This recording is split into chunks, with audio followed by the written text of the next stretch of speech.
مساء الخير. النهاردة هنتكلم عن الاكتئاب والحيوان وازاي نساعده. هل الحيوان بيكتئب؟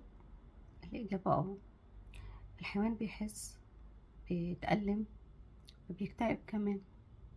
ايه هي بقى علامات الاكتئاب؟ بدأ يقعد لوحده، يبطل ياكل أكله، يعني يقل أكله أو رفضه خالص. بدأ يستخبى، يعض، نومه قل عن الطبيعي، بقى يخاف. كل دي علامات ممكن تكون اكتئاب. بس ايه هي بقى اسباب الاكتئاب عند الحيوان؟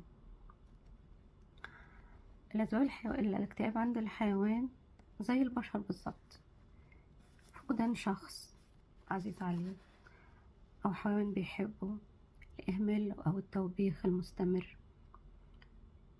تغيير المكان، تغيير البيت، قلة الحركة او اللعب. ازاي نساعدهم عشان ما يبقاش عندهم اكتئاب او نخلي الحالة دي ما تبقاش موجودة؟ نقضي وقت اكتر معاهم، حاول نلعب معاهم كل يوم، كلمهم، هما بيفهموا وبيحسوا ويعرفوا المشاعر كويس قوي. غير روتينهم، يعني مثلا مش كل يوم نفس الروتين اللي هو بيعمله كل يوم، غير الروتين بتاعه. لو مش بيتمشى يتمشى، لو بيروح مكان معين غير المكان، مثلا غير المكان ووديه مكان تاني. لو الحالة برضه فضلت موجودة وزي ما هو كده، يبقى لازم نستشير طبيب.